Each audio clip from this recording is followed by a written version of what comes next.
It's still better than Renekton. Much better. I had to get that many muches out there. That's much. It's a lot of muches. And it's good. I mean, you can begin to put on a lot of pressure in the side lane now. I really like Camille nowadays. You can isolate some of those really kind of annoying to lock down champions such as Zoe, Kalista if you do end up being forced into a team fight. It's really good with the Neeko and the Olaf. I think there's a lot of synergy in the comp. It's so much better. Like, it cannot be overstated than R5 Renekton, who's just like the most troll pick we've ever seen in the LCK. Yeah. And it's pretty good. It can also punish the, the tank kind of safe side lane that Gen.G wanted to play as well, with Rascal going on to Ornn.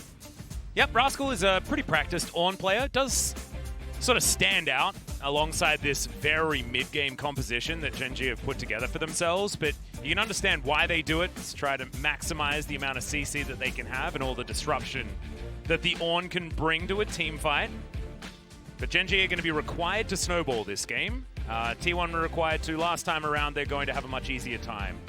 Straight out the gate, works very well as a 4-1 composition, but like you say, Canna can go in and try and assassinate that Kalista in the hands of Ruler. And that might be their avenue for success. I don't like the Olaf at all in this composition, personally. But let's see whether Cuzz can just utilize it based on the comfort that he has on the champion in order to get them across the line. And Faker's Neeko has always been very impressive. So looking forward to seeing what he can do now up against BDD on this particular pick. BDD, of course, with ultimate comfort in his Zoe. Yeah, that was one of the question marks coming into Game 2 was, would he be able to play this Zoe? Because they did ban it in Game 1. That was their first ban on blue side, actually. So T1 obviously know how good he is on the pick. Oh yeah, definitely a lot of respect, but sometimes you got to let something through. Yeah. And Karma, Volibear, TF are definitely sort of like the top of the totem pole when it comes to bans necessary. And Rascal's probably our best top lane Karma. The Volibear was debuted by Clid in the jungle, and he has had, I think, only victories on the champion. As I'm going to check it out now. He's lost one time out of the 4 that he's played. So definitely not a bad win rate. And they banned, what was it? Yeah, Twisted Fate, and Twisted Fate's busted. So yeah, you're not going to let that one through. It's going to be interesting to see how Faker's Neeko does into the Zoe. It's not the most mobile. You do have that kind of invisibility dash, of course, but you do have to kind of play within the Zoe's ranges a little bit. Well, Gen.G on vision. Going to be spotted out here by Teddy, who will find a Mystic Shot for both bottom laners. Not really going to cause too many problems as Ruler misses 1 CS. Teddy is going to get all of them, so a huge advantage here for T1 on the bottom side. Let's go to Game 3. There's Canna. He's not going to lose that one, but that's a big boop out from Rascal. He's going to start stacking up his Grasp of the Undying. Canna went for Fleet Footwork instead, which is interesting. Seen a lot of Camille's take Grasp instead. But it's going to be more of that sustaining idea here for Canna in this lane. As level 2's hit by Gen.G, and T1 immediately afterwards, so no issues there, as life is going to go on walkabout, as we would say back in the homeland. I like all the highlights on the different champions that come in for the players to show everybody how many games they've played on the champion, how excellent their win rates are, because most of these players are on winning teams for the majority of their careers and have been finding success for a long time. Speaking of success, pretty good win rates on these champions as Shield of Daybreak comes down onto Effort. It's going to be the Q first into the Zenith Blade, which is interesting out of life. They're going to win that trade, but only going to be support health bars. Need to be spoken about. Rascal pretty comfy here on the top side as we're going to have another trade. Effort going to get some sticks delivered to him. Ruler with a pretty troll skin choice, taking Bang's Kalista skin. I like it. Yeah, Very, very smooth. Sometimes it's about the mind games. Yeah, you just dunked on the enemy team, you got player of the game in game 1, and then you come out with the the SKT. Kalista is always a nice little play. You got to play the mental game. You got to throw out some emotes, too. I think those are very important. Very important. Especially thumbs up when you're losing. Yeah. That's my favorite one. Or the white flag when you're winning. I think sad B is my my favorite one so far. Just the sad B. Whenever you miss a skill shot, yeah. Sad B. Oh my god, so good. And we'll have to wait and see about how this game does go. Game number 1, again, was kind of a snooze fest in the beginning of the game. Both junglers here aren't really looking for ganks. They're just going for full clears. Yep. The lanes are just kind of chilling. Faker's a bit ahead for now, slightly, but Ruler is ahead on the side of Gen.G, down in the bottom side, very slightly. Yep, minion waves are going to just completely reset on the bottom side of the map, and we're going to have first backs coming in. So Vampiric Scepter completed here for Ruler, and Teddy, as he gets back to base, it's going to be a tier start. So not the same idea as what Ruler had, which was rush the Sheen, try and get as much lane control as he could. Wasn't actually able to really win out in that lane, as we saw. But it's going to be a little bit easier here for Ruler to retain control as Clid puts down a control ward, spots Cuzz, and they've got vision everywhere on this top side. But Cuzz is going to move on over. Clid's going to have to back away. Level advantage here for the Olaf. I like the little mind games he was doing there with this Q, just pretending he was leaving and then just a little bit of a fade away. Didn't end up, you know, killing that Krug, but cool little idea. As Olaf, if we're just going for straight up farming, he's always going to be a bit faster than the Lee Sin. Notice the pings, the yellow pings there on the blue side. Just probably from the side of Cuzz, saying that's probably the path that the Lee Sin is going to take from here on out. Yep, Ruler a little bit further away from life here after he goes in. So not going to really be able to find anything there off the back of the Zenith Blade. Sometimes you just got to throw it out and see whether it sticks. It stuck, but you know, really didn't mean anything. Effort and Teddy still at full health. Having a pretty good time. Ruler slightly ahead in the farm. Nothing to write home about whatsoever. As Effort and Teddy just coasting. Definitely a game where they'd be more happy to coast based on their composition. As now we're checking out the Zoe win rate. Zoe Lee Sin win rate, which is 6-1. Wow, currently. Very specific. But only loss was for Gen.G. Yeah. And this is something that we talk about a little bit here, the mid-jungle duos that do come in. Obviously, the ability for the gank setups to come in. We're just getting the word that they lost up against Damwon, I believe, with that duo, so that's the one loss. A lot of people have lost with a lot of things against Damwon. Yeah, but the gank setup is just really great from both sides, so I think they have a lot of power together. Clid taking a nice little chunk there. Cuzz is already level 6. Yeah, so. He's a big boy. It's only going to be like a camp, I think, before Clid is going to hit level 6 for himself. So he wants to get over to his Raptor camp, take that one down as quickly as possible.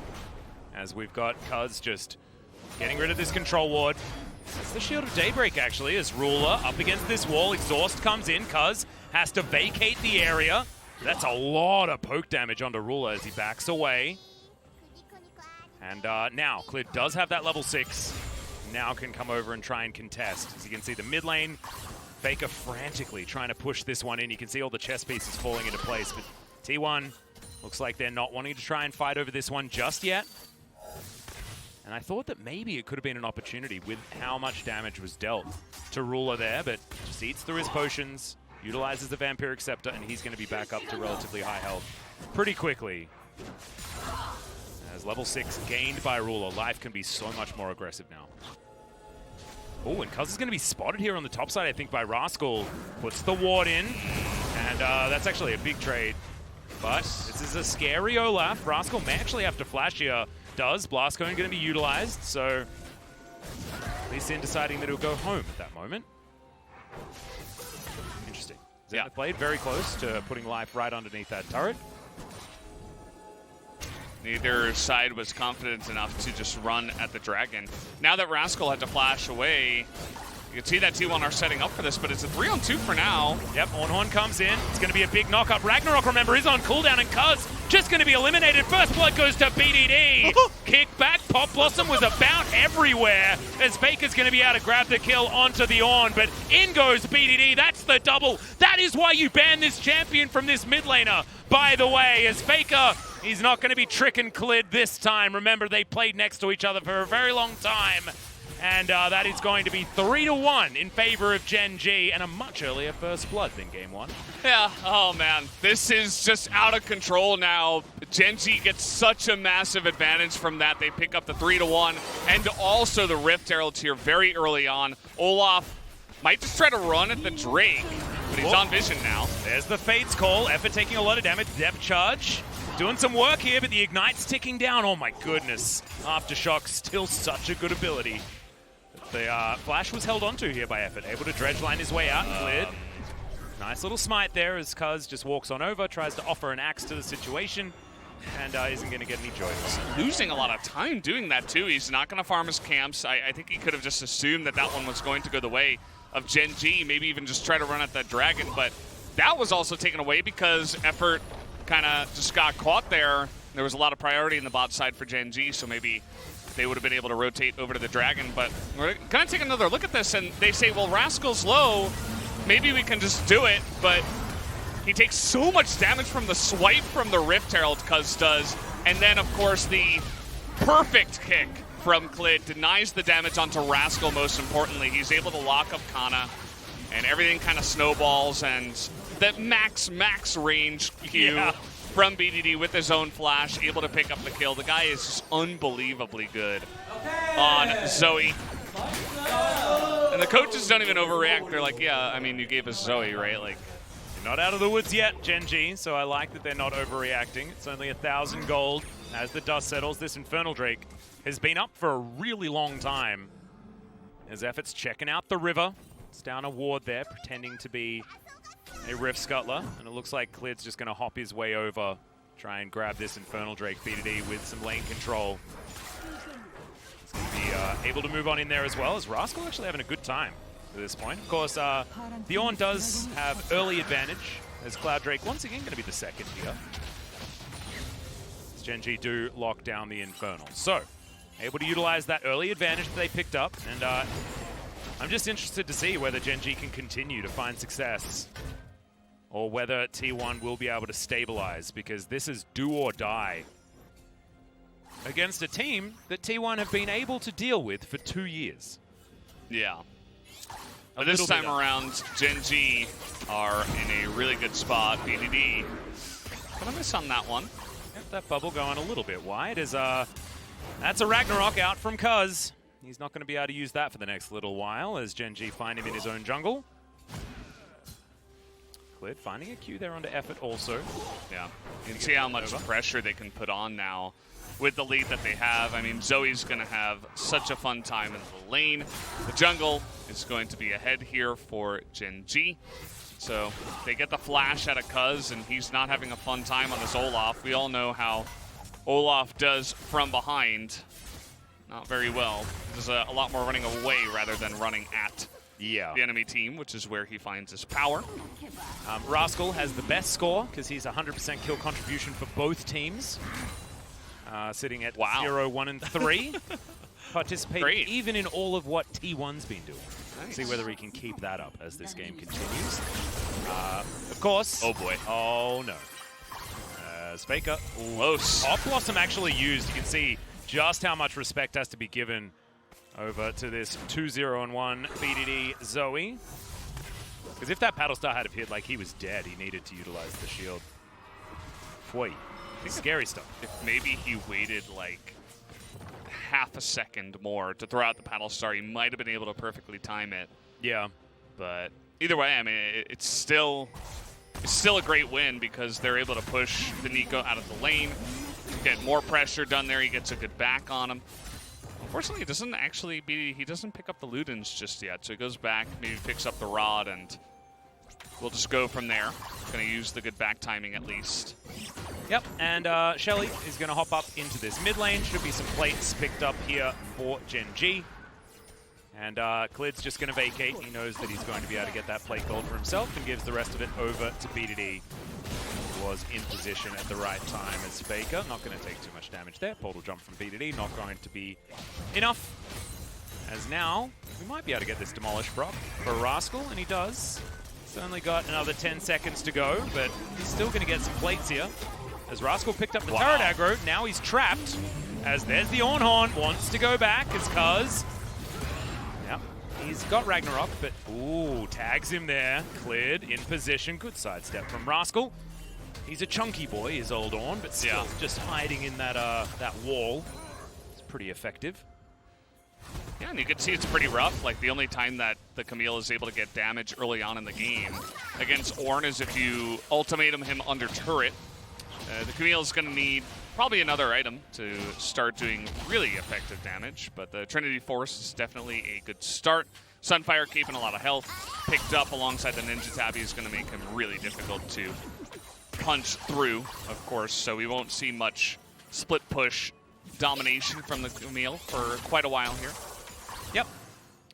The Tiamat not being completed early from Canna as well is a little bit confusing because you do want to be able to wave clear against the Ornn, who just has so much of that wave control.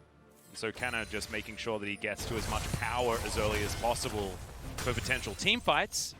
I mean, you can understand why he wants to be able to, single out Ruler, but doesn't really help his laning phase. As we do have jungle items coming in for both of our junglers. Clid with his Mercury Treads as well. Ninja Tabby selected here by Cuzz.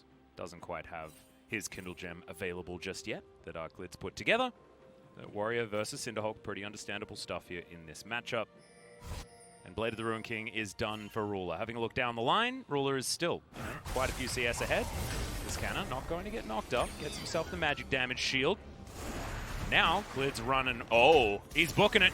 Try and find Canna here as Cuzz. He's going to show up as well. Rascal needs to move on down, but BDD's here as well. Paddlestar, a lot of damage onto the Olaf. And man, I mean, this is the fear that we had for the Olaf, right? Like, what is he supposed to do? He just seems to be running in, taking a bunch of damage and running away.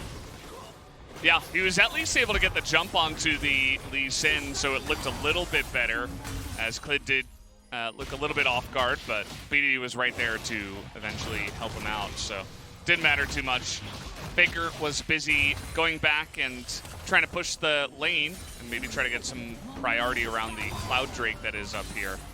I feel like Mountain is going to be pretty strong for both sides. I feel like a lot of people already are building a lot of resistances, but we'll have to wait and see which one does spawn. And C1 are going to try to use this moment to get some priority onto the Drake. Bit scared though in their play, as you can see. Cuzz in position. Fake Cuzz moving back towards the mid lane that is just going to be taken down. Fake Cuzz. Yep. As Faker well and truly a Faker here in this game. Shirley going to move towards the inner turret now, and this is all about creating control. As, Cuzz doesn't have Ragnarok, by the way, guys. Solar Flare comes in. That's the kickback. Faker trying to answer it here as Portal Jump from BDD. Dodges out of the way of the Pop Blossom. The Olaf is taken. The bubble lands onto Faker. Shirley charges forward. And T1 are going to be able to make it out alive, at least for Faker and Effort. But it looks like the Dragon's not going to be so lucky. I think that was a little mistake, actually, from BDD throughout the GLP that he picked up and broke the sleep from the Sleepy Trouble Bubble. I think he had Faker lined up. Faker didn't even flash away after getting slept, but got woken up, thankfully. Not that BDD needs any more farm at this point. I mean, it's 2-0-2. Yeah. So at least he's got that going for him. And Gen.G once again kind of running away with this game, even a bit earlier than game number 1. Do you see that Canna is slowly getting some power up against this Ornn and beginning to win some more trades, so Rascal is going to back off for now. Rascal does have the Bramble Vest now completed as he misses out on a cannon creep just here. But you're right. Canna at least able to have some spare time with that outer turret. Faker now with his Super Soaker complete, looking for his Zhonya's. As many on-use items as possible, please, seems to be the thing, as we're going to locate the Olaf and that portal jump, guys. It's just really plain stuff. Now, watch this. He sleeps him and then he wakes him up with GLP. Yeah, weird. I think that probably effort would have stepped out farther to block the Paddle Star anyway on the second watch, but at the end of the day, BDD wasn't really able to get much effective damage after that. Barrier picked up here by BDD, and Faker taking way too much damage here. Pop Blossom going to be utilized. There's the Paddle Star. Faker, more sparkles. There's the last auto, and BDD gets the solo kill. Avoids Canna here as well, as finally the ultimatum comes in. BDD eventually will fall down, as I think an Olaf died in there somewhere, not entirely sure, as Canna gets a great stun, but Clid seems not worried at all. Ruler's going to move on over and picks up the kill here from the top laner, and I think, guys, it's looking like all she wrote.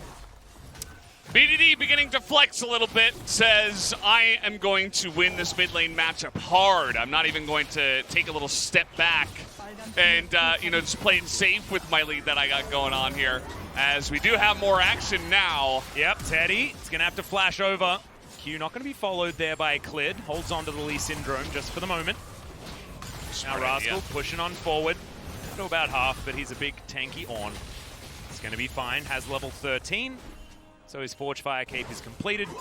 Just needs to put together that Abyssal Mask. And he's going to have those doubles that he was looking for. Want to get to the next level, though, as we're going to watch BDD's perspective one more time. I'm going to go for the kill. 잡았어! Got him. 천천히 봐줄래? 천천히 봐줄래? 수면? Watch me, watch me. 둘 다! 제발! Get them both, please. I 야, say 이 빠졌다, that. 이 빠졌다! You guys got him. 나이스! I say that a lot in solo queue whenever I try to, you know, make a play, but then I die. Please kill him, please. Please get him. Make it worth. Legitimize my sacrifice. Yeah, exactly. He did give, who got that kill? I guess it was... Was it Olaf? Olaf. Oh, Because Faker was dead. That's an absolute disaster if that happened. Yeah, I think he got the shutdown. I don't I don't imagine it could have been Faker. Good bellows breath there from Rascal. Had it been Canna, I mean, that would have been a really nice swing for Canna to get more items, to potentially put on pressure in the side lane. That's one of the only places where T1 have some hope right now. I really hope Rascal is putting together a Trinity Force with the random Sheen that he has. As there's the Ornn, looking for Canna, gonna get the knock up. Oh, here comes Do we have a Searing Charges? Oh no. I know that's a T1 skin, but that is not a T1 player.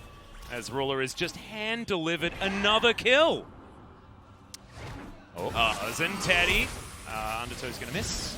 Clid comes in. Q's even gonna land. No joy here for T1.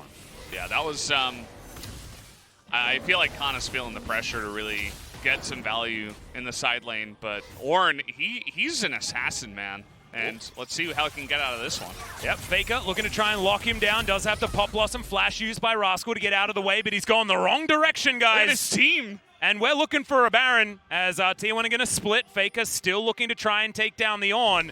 I don't know whether they're going to quite have enough here, as Rascal doesn't have teleport or anything like that. Teddy going to move on over as well, the Baron. Not going down too quickly, but there's a lot of sticks that can be put into this objective, as eventually the Ornn will fall. He's down for another 40. There's now Cuzz trying to get on in there. This is dangerous now. Teddy no teleport though, so they won't have the Ezreal for this fight. And look at all of these sticks. 45. Just insane, the amount of damage they're going to have. It did go down to 300, but there was no Olaf in the pit. As Effort's going to go golden, the Trouble Bubble not going to be collected. Flashes to try and get on top of Clid of all people, as Ruler moved out of the way, and oh my god, the chain CC. As now Ruler trying to hold on to his position, not able to. Teddy's going to be able to lock him down. Clid trying to escape and does so for now. BDD at full health, the Mystic Shot doesn't land. Bubble sails by majestically. And the Baron now only on 2 members of Gen.G. And I don't know whether it was worth it. Well, I think it is. I mean, at this point, they did kind of feed Teddy, though, who is beginning to get more and more scary. He doesn't have the Tom Kent in his back pocket, but he is going defensively building here. And they do have the Mountain Soul that is coming up. So just like that, that's a nice little swing in terms of not exactly gold for T1, but they get a lot of their gold onto a very important member alongside of a very important Drake, as Effort sets this up beautifully. And Canna goes a little bit too far. He goes way into the back, and you're thinking, oh, maybe he threw it, right? He goes down immediately, but then just take a look at Teddy. Arcane shifts forward, does insane amounts of damage. He knows that this is going to be his moment. Nobody's looking at him. They're all looking at the front line, the Camille that goes down, the Olaf, the Nautilus that took a ton of damage. And so he identifies that moment, and that's probably one of the reasons why Teddy is such a good AD carry, is that he knows exactly when he needs to do that damage and how to do it. So he gets the value, picks up a bunch of kills. That's a lot of control wards. As Bubble is going to connect onto Faker, Cuzz going to have to body block, but no, not over the wall as BDD. Picks up some turret aggro there as Canna's split pushing on the top side. This is definitely what T1 can do. They have split push advantage with the Camille, who will take her first turret. She's a bit behind. Still, as this game goes on, T1 are going to look better and better. Somehow the bubble lands onto Teddy. I have no idea how he even snuck that in. BDD things. Yeah, exactly. I feel like he cheats just a little bit, as we do still have the Barons rotating around Gen.G. It's like crazy. Yeah, I know. The angles that he finds. Is he going to get to 900 points after this game? Yes. I mean, I've already voted for him. Yeah, you voted for him. Yeah. Although I would have done the same. So I knew that the synergy was there. So I've just I've already sent out. You took this moment to take the vote. Still need Gen.G to actually win the game before it's going to be legitimate. As Faker, that's not the real one. Teddy. Doesn't even matter. Look at how much damage he took from the one auto and the ignite. Oh my god. Well, he's back to base now. Now this inhibitor turret in the mid lane is going to get focused down. Teddy still trying to kite them out here. The Iceborne Gauntlet build is strong, especially against Ruler. And T1, I mean, they're holding it. They're holding it for now. Yeah, the Baron buff is going to expire. We have a big TP coming in. They're trying to get Clid here. Clid is well and truly out of position. The kickback, and Faker gets on through. He was the one that was chasing after Clid. That's a Q that's going to connect. True Shot Barrage not going to as Clid. Okay, yep, this is brother Clid for T1. Yeah. Over that side of the map. He did buy a lot of space for, I guess, reset time. They used 2 TPs as well. Yeah. And Rascal's Build-A-Bear Workshop. What is happening here? He went for the Frozen Fist instead of the Abyssal Mask upgrade, which I find perplexing. Although I guess, you know, mostly physical damage to deal with, especially with the Camille. Yeah, he wants to handle Camille. But yeah, at the end of the day, yes, I mean, you kill Clid, you get red buff on Teddy. But in the meanwhile, in the next 2 minutes, both teams can kind of just avoid fights. I mean, LCK is great at doing that, right? We all know that. That's what we do. Yeah. And Teleport's cooldown is going to last for a long time through the next Mountain Drake, through the next Baron, and they're just not going to have it. So I think they're going to lose a lot of map control, even though they do get the kill and the red buff for just a little bit. I mean, that's not really... Okay, he gets the blue buff too, right? But like... It's all just little wins here for Teddy, who, you know, he gets a bit of extra gold too. Can't forget about that. And he really is the one hope right now for his team. So if you're a T1 fan, you better be praying to Teddy that he can carry this one. Yep. Absolutely true. Close to 7,000 gold the lead here for Gen.G. They still need to destroy the Nexus though, and T1, if they've done anything in the past, it's hold on. It's just whether or not that's going to be good enough here this game. Yeah. Gen.G, they do have a far more early game-based composition than they did in Game 1. But this is still... I mean, Zoe just morphs games like this so much. Zoe's kind of interesting because you can say, like, yeah, I mean, 1-2 item spike, she's pretty ridiculous and maybe falls off a little bit compared to more sustained damage dealers like an Azir or, I don't know, an Orianna. But when it's BDD and she gets fed... I think it just her power extends into every phase of the game. You know, it's like, oh, Zoe's strong in early, mid, and late game, and in many different compositions. That was a flash by Clid, really trying to get that kick down. Looks for it. Canna doesn't have to use his flash though, so just hookshot to get him away. It's great use. BDD getting chunked. Teddy, yeah, answering back nicely. Teddy, Shot Barrage also Able to do some work as Rascal might need to use the ultimate just for zoning. They're bursting it. Yeah, this Mountain Drake going to get taken down very low. The Ren should be enough here as Rascal. Will he be able to get the knockback? No, he's not. As the Ornn is taken down. Yes, they get the Drake, but T1 now looking for the team fight. BDD still bouncing around, finds another bubble. Ruler's hopping back. So many sticks into all the members of T1. But can he actually close distance? Teddy's still huge. As another bubble connects onto Faker here, and Ruler knows that he needs to take matters into his own hands. BDD's still alive, but Teddy, every time BDD steps forward, Teddy's there with a Mystic Shard. But it looks like Gen.G will be able to get out. It's a one trade here for T1, 1 for 2. But I think that they're just going to be able to get out. Okay, Cuzz, full health bar, teleport in from T1 as BDD trying to get some more work done. Cuzz, that's Faker actually, who's been back to base. Oh, that was not the one that I was expecting it to be as Bubble connects onto the Olaf. BDD looks for it, but doesn't find it. Zonya's utilized here, teleport in. This fight is extending so long as Clid goes golden, and Rascal looks for Faker. Canna into the backline. BDD survives though, as Canna falls down, and Rascal gets a huge knock-up. Faker still trying to get in amongst it as there's all the knock-ups, and Faker is eventually taken down. This hyper-extended team fight will eventually go in favor of Gen.G with a triple kill from Ruler at the very end. That's the ace, and that should be base broken, at least for Gen.G. The fiesta finally ends. So many teleports and so many kills towards the end of that one, and we got some pretty long death timers. I think they might just try to end the game. We'll have to wait and see because the fight was so broken up, but yeah, just taking a look at it, it's like 10 seconds left on Canna. They might just be able to do it here, Atlas. Yep, 8,000 gold the lead here for Gen.G. 4 seconds on Canna, 5 on effort. I think you're right, Valdez. I don't think there's anything T1 can do. And Gen.G are even going to deny the engagement from Canna. Nexus down to 20% health. They're trying to eliminate them as Faker not going to quite land the Pop Blossom.